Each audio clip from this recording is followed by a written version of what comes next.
हरे कृष्ण। आप सभी भक्तजनों का हार्दिक स्वागत, हार्दिक अभिनंदन। आज की श्रीमद् भगवद गीता यथारूप की कक्षा में आज है 14 सितंबर। जगत गुरु श्रील प्रभुपाद की जय। हमें निष्ठा पूर्वक कार्य करना है और चूंकि श्री कृष्ण प्रत्येक के हृदय में विराजमान है, आवश्यक सुविधाओं के लिए कोई समस्याएं नहीं आएंगी। सत स्वरूप को पत्र 14 सितंबर 1969। जगत गुरु श्रील प्रभुपाद की जय। अभी हम श्रीमद् भगवद गीता यथारूप करेंगे। श्रीमद् भगवद गीता यथारूप की जय।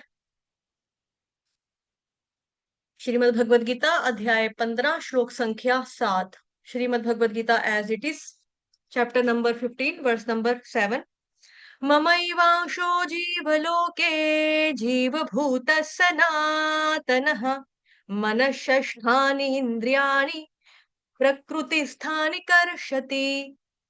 ममैवांशो जीवलोके जीवभूतः सनातनः मनःषष्ठानि इन्द्रियाणि प्रकृतिस्थानि कर्षति। अनुवाद और तात्पर्य जगत गुरु शील प्रभुपाद द्वारा। शील प्रभुपाद की जय। इस बद्ध जगत में सारे जीव मेरे शाश्वत अंश हैं।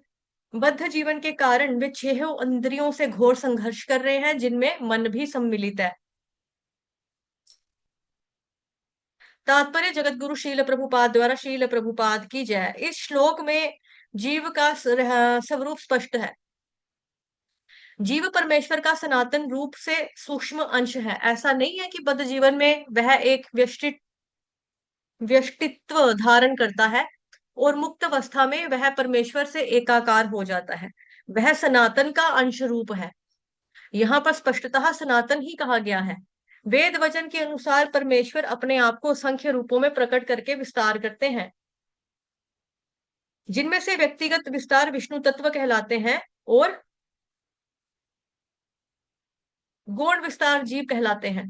दूसरे शब्दों में विष्णु तत्व निजी विस्तार यानी कि स्वांश है और जीव विभांश यानी कि पृथकीकृत पृथकीकृत अंश है। अपने स्वांश द्वारा वे भगवान राम, नरसिंह, विष्णु मूर्ति और वैकुंठ लोक के प्रधान देवों के रूप में प्रकट होते हैं। विभिन्नांश अर्थात जीव सनातन सेवक होते हैं। भगवान के स्वांश सदैव विद्यमान रहते हैं। इसी प्रकार जीवों के विभांशों के अपने स्वरूप होते हैं। परमेश्वर के विभांश होने के कारण जीवों में भी उनके आंशिक गुण पाए जाते हैं, जिनमें से स्वतंत्रता एक है। प्रत्येक जीवात्मा के रूप में अपना व्यक्तित्व और सूक्ष्म स्वातंत्र्य होता है। इसी स्वातंत्र के दुरुपयोग से जब जीव बद्ध बनता है और उसके सही उपयोग से वह मुक्त बनता है। दोनों ही अवस्थाओं में वह भगवान के समान ही सनातन होता है। मुक्त अवस्था में वह इस भौतिक अवस्था से मुक्त रहता है और भगवान की दिव्य सेवा में निरत रहता है। बद्ध जीवन में प्रकृति के गुणों द्वारा अभिभूत होकर वह भगवान की दिव्य प्रेमा भक्ति को भूल जाता है। फलस्वरूप उसे अपनी स्थिति बनाए रखने के लिए संसार में अत्यधिक संघर्ष करना पड़ता है। न केवल मनुष्य तथा कुत्ते बिल्ले जैसे जीव, अपितु इस भौतिक जगत के बड़े बड़े नियंता यथा ब्रह्मा, शिव तथा विष्णु तक परमेश्वर के अंश हैं। ठीक है, ये चीज क्लियर होगी। कई लोग कहते हैं कि विष्णु से कृष्ण आए। यहाँ पे क्या बताया जा रहा है? ब्रह्मा, चाहे वो ब्रह्मा हो, शिव जी हो, विष्णु हो, परमेश्वर के ये अंश हैं। तो भगवान क्या है? अंशी है। और आपको याद होगा, हमने वहां पे भी पढ़ा था भागवतम महापुराण में, एते चांश कला पुंसा कृष्णस्तु भगवान स्वयं इंद्रारी व्याकुल लोकन मृडयंती युगे युगे। है ना? ये सभी सनातन अभिव्यक्तियां हैं, क्षणिक नहीं। कर्षति यानी कि संघर्ष करना शब्द अत्यंत सार्थक है। बद्ध जीव मानो लोह श्रृंखलाओं से बंधा हुआ है। लोहे की चैनियों से, संगल से, जिसको हम कहते हैं पंजाबी में संगल, उससे बंधा हुआ है और उसे इस भवसागर की ओर धकेलता है। और मन मुख्य कारण है जो इसे इस भवसागर की ओर धकेलता है। मन की वजह से हम भवसागर में आते हैं। जब तक मन सतोगुण में रहता है तो उसके कार्यकलाप अच्छे होते हैं। जब मन रजोगुण में रहता है तो उसके कार्यकलाप कष्टकारक होते हैं, और जब वह तमोगुण में होता है तो वह जीवन की निम्न योनियों में चला जाता है। लेकिन इस श्लोक से यह स्पष्ट है कि बद्ध जीव मन तथा इंद्रियों समेत भौतिक शरीर से अवतरित है, और जब वह मुक्त हो जाता है तो यह भौतिक आवरण नष्ट हो जाता है, लेकिन उसका आध्यात्मिक शरीर अपने व्यष्टि रूप में प्रकट होता है।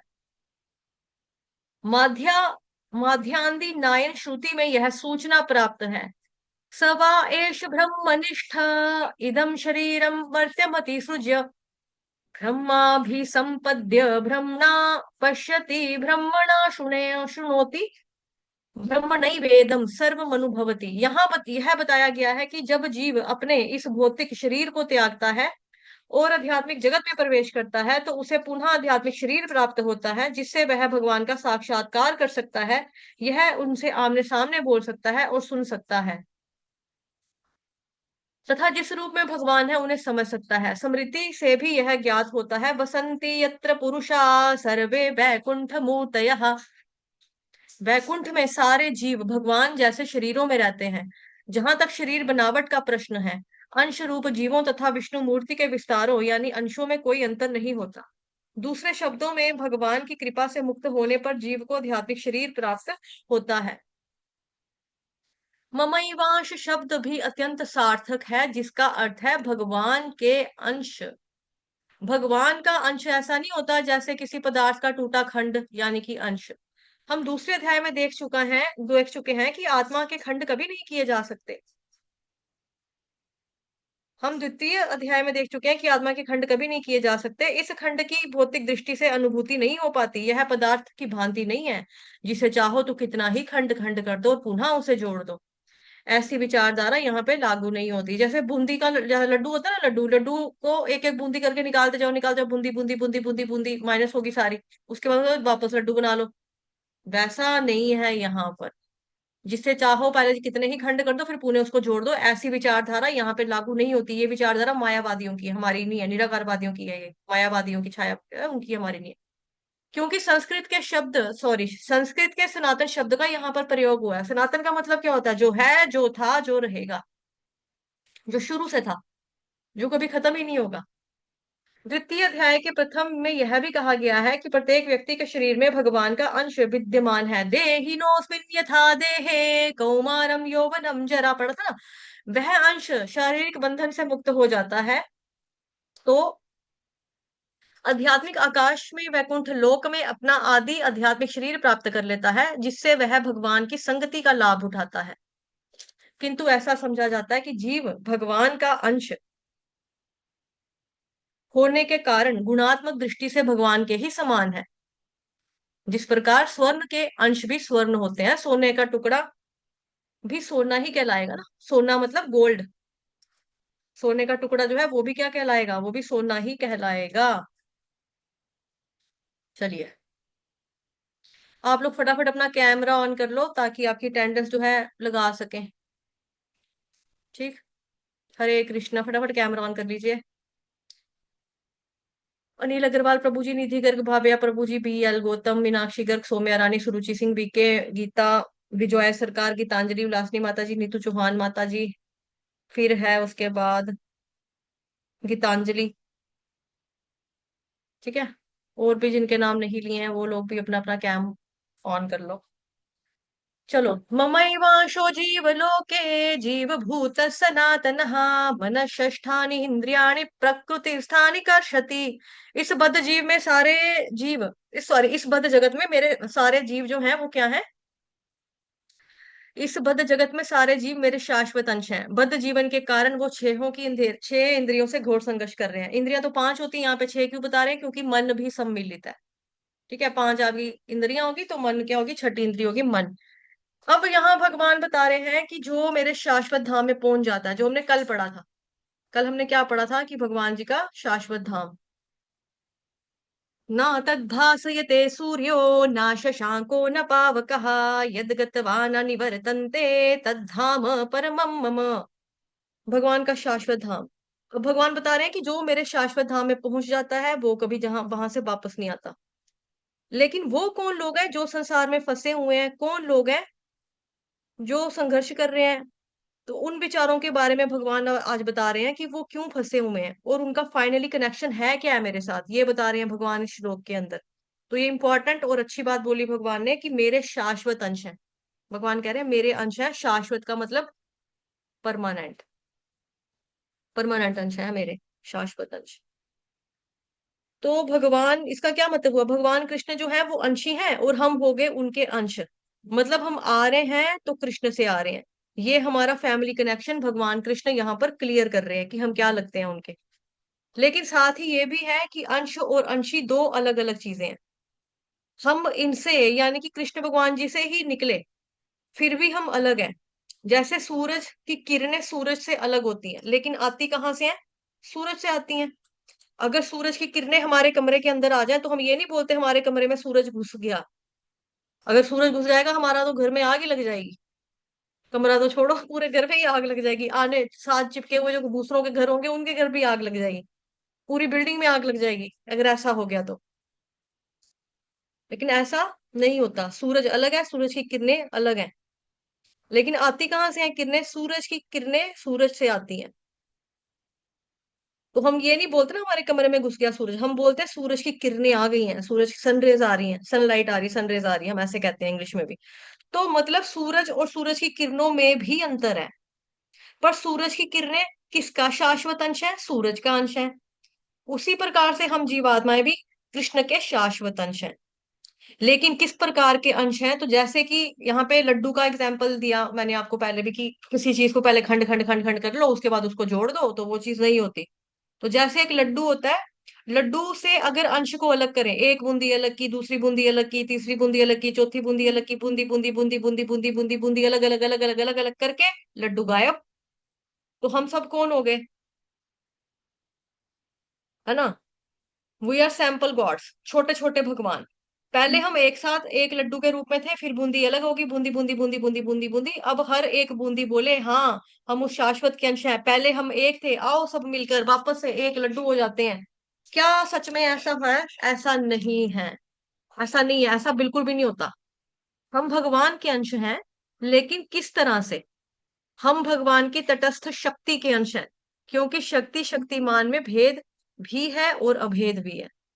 सो इन ए वे हम कृष्ण के अंश हैं, क्योंकि हम कृष्ण की तटस्थ शक्ति के अंश हैं। इस प्रकार से हम इसको समझ सकते हैं। लड्डू वाला एग्जाम्पल आपको मैंने पहले भी बताया कि ये हमारे समझने वाली चीज नहीं है, ये सही बात ही नहीं है। ये मायावादी बोलते हैं आप भी भगवान मैं भी भगवान, हम सारे भगवान, हम मर जाएंगे तो फिर हमको याद आ जाएगा कि हम भगवान है, अभी हम हमारे ऊपर माया ने पर्दा डाल दिया, अभी हम भूल गए हैं। तो भगवान है या भगवान कैसे हो गया वो जिसको माया नहीं कवर कर लिया। माया, माया देवी भगवान की दासी है, नौकरानी है, या फिर माया के कंट्रोल में रहते हैं भगवान। अगर माया के कंट्रोल में भगवान ने रहना फिर हमें माया की पूजा करनी चाहिए, फिर हम भगवान की पूजा क्यों करें। लेकिन ऐसा नहीं है ना। तो वही जो लड्डू का एग्जाम्पल है जो निराकार वाले देते हैं, तो वो ऐसे ही है, फालतू है, वो कुछ नहीं है उसमें। तो हम कृष्ण के अंश हैं क्योंकि हम भगवान की तटस्थ शक्ति के अंश हैं।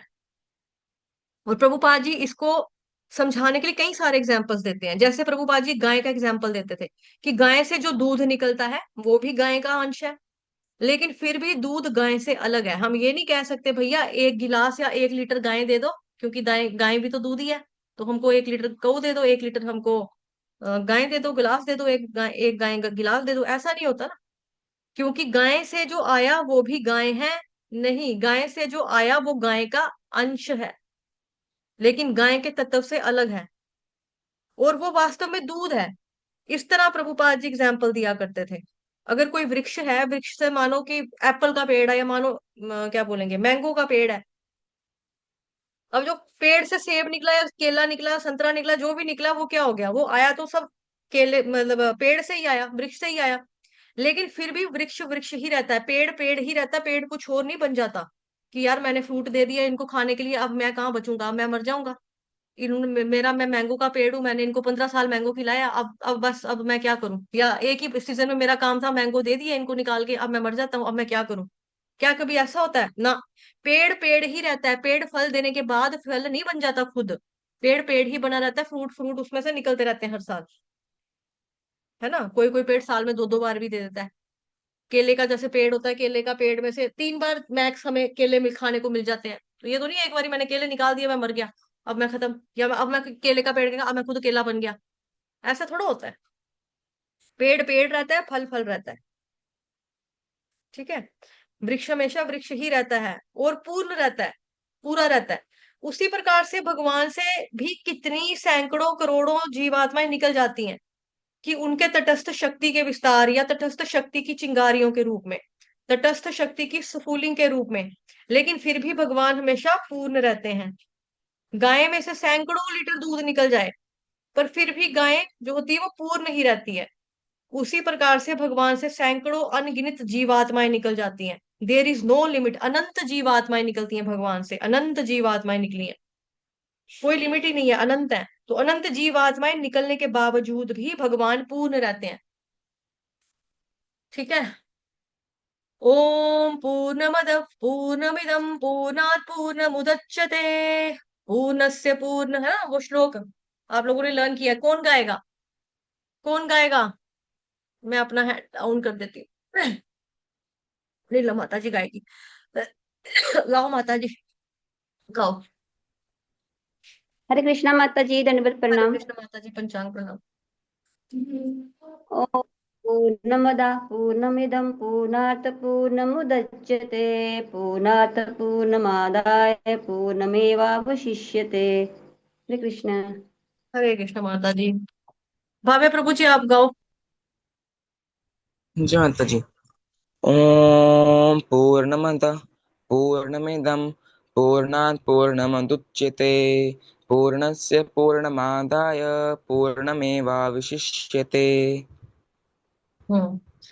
ठीक है, तो इस श्लोक के का मतलब क्या है कि भगवान हमेशा पूर्ण रहते हैं। अब एक एग्जाम्पल से समझो उसको, जैसे एक एक व्यक्ति है, उसने बच्चे पैदा कर दिए। ठीक है, जैसे माँ है, माँ ने बच्चे पैदा किए, और माँ और बाप दोनों से बच्चा निकलता है ना, मम्मी और पापा की कंट्रीब्यूशन से एक बच्चा, एक नया जीव संतान जो है वो दुनिया में आएगा। अब उनके मम्मी पापा घिस नहीं जाते। कोई बोले, हे बहन तेरी आंखें को क्या हो गया, तेरी पहले दो आंखें थी, अब तेरी आंख क्या हो गया, एक आंख तेरी कहाँ गई, वो मैंने एक लड़का पैदा किया ना, मेरी एक आंख गायब हो गई। ओ हो, तेरी एक नाक, नाक की नस किधर गई, मैंने बच्चा पैदा किया ना, मेरी नाक की नस खत्म हो गई। क्या ऐसा होता है ना? कि सोचो कि शर्मा साहब जो सड़क पे जा रहे हैं, उनको गुप्ता साहब मिले, गुप्ता साहब ये क्या हो गया, पहले तो आप 6 फीट के थे, अब आप 5 फीट के हो गए, कैसे हो गया ये, मेरे पास राजू पैदा, राजू निकला ना मेरे में से, इसलिए ऐसा हो गया। ऐसा होता है कभी ना? गुप्ता जी ये क्या हो गया, पहले आप 5 फीट के थे, अब आप 4 के हो गए, वो मैंने एक गुड़िया पैदा की ना, तो मैं घिस गया हूँ थोड़ा सा। ऐसा होता है ना?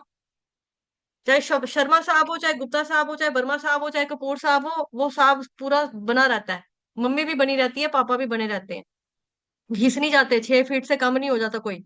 तो ये तो साधारण व्यक्ति के साथ भी है, कि उनसे भी अंश निकल रहे हैं, 5 5 6 6 10 10 बच्चे भी कोई पैदा कर ले तब भी वो पूरे ही रहते हैं। ये अगर इंसान के साथ हो सकता है, तो गाय भी अगर बच्चा भी पैदा करिए, गाय अगर दूध भी दे रही है तब भी गाय पूरी रहती है, पेड़ अगर फल दे रहा है, फ्रूट दे रहा है, तब भी पेड़ पूरा ही रहता है। उसी तरह से भगवान श्री कृष्ण से भी सैकड़ों अवतार निकले, अनंत जीवात्माएं निकली हैं, लेकिन फिर भी भगवान अपने आप में पूर्ण रहते हैं। हम भगवान के शाश्वत अंश हैं। भगवान कृष्ण क्या है? भगवान कृष्ण अंशी हैं, वो अंशी हैं, यानी कि हम अलग अलग भी हैं, लेकिन हमारी बिलोंगिंगनेस भी है, बिलोंगिंगनेस भी है। So we are not gods, we are gods. ठीक है, समझाऊं? मैं चैट बॉक्स में देखो कैसे लिखा मैंने। अब इसके लिए भी क्या, स्क्रीन निकालो, स्क्रीन निकालो, चैट बॉक्स भी बता दूं, चैट बॉक्स देख लेंगे सभी। We are not gods, we are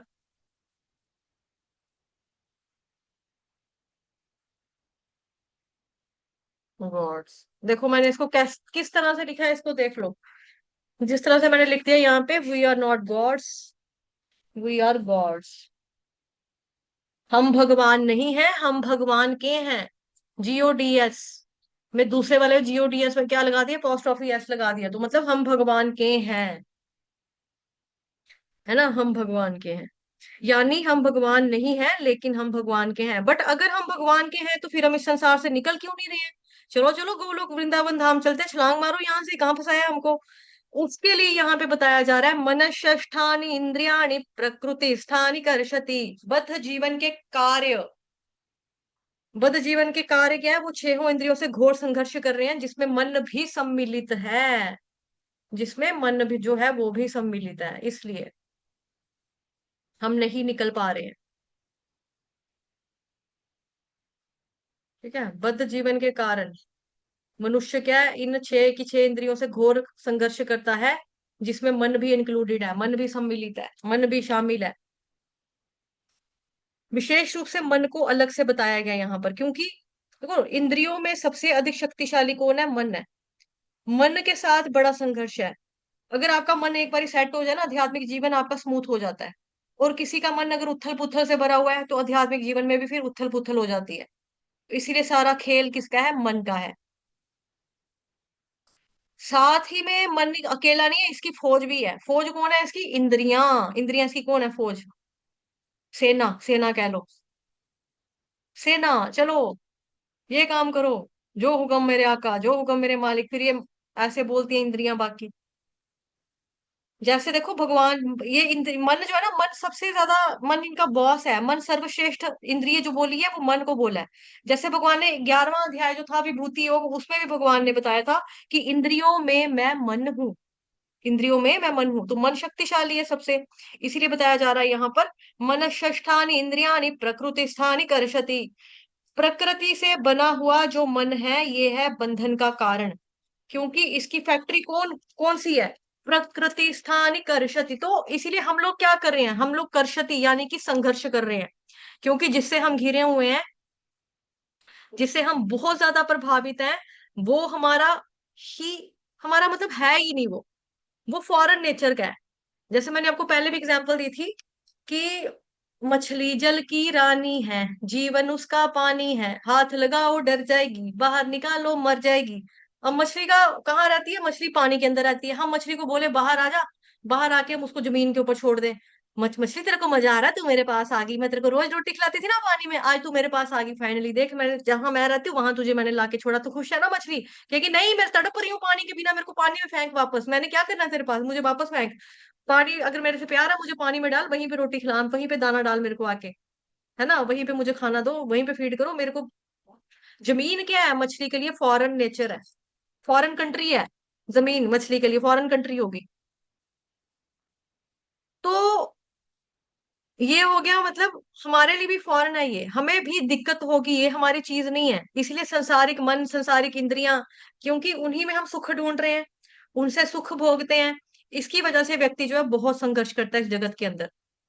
तो इसीलिए इवन हम जो भगवान की तटस्थ शक्ति के अंश हैं, टेक्निकली स्पीकिंग, कि हम भगवान जी की तटस्थ शक्ति के अंश हैं, जनरली स्पीकिंग हम भगवान जी के अंश हैं, लेकिन फिर भी संघर्ष कर रहे हैं। तो क्यों कर रहे हैं? क्योंकि हम बद्ध हो गए हैं, बद्ध हो रखे हैं। बद्ध किससे होते हैं हम लोग? जब प्रकृति के तीन गुण हमको बुद्धू बना देते हैं, तब हम बद्ध हो जाते हैं, उसको बोलते हैं बद्ध। हम लोग बद्ध हैं प्रकृति के तीन गुणों में। तो जैसे ही प्रकृति के तीन गुणों का ये बंधन हटेगा, तब हम लोग फ्री हो पाएंगे। लेकिन प्रकृति के तीन गुण हमको बांधते हैं, कैसे?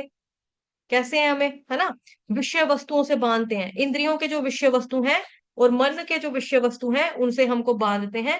इसीलिए इस संसार में हमारा संघर्ष जो है वो चल रहा है। वांछा कल्पतरुभ्यश्च कृपा सिन्धुभयेव च पतितानां पावनेभ्यो वैष्णवेभ्यो नमो नमः। अनंत कोटि वैष्णव वृंद की जय, जगत गुरु शील प्रभुपाद की जय, श्री कृष्ण चंद्र भगवान की जय, ग्रंथराज श्रीमद् भागवतम महापुराण की जय, श्रीमद् भगवत गीता यथारूप की जय, आज के आनंद की जय। आप सभी भक्तजनों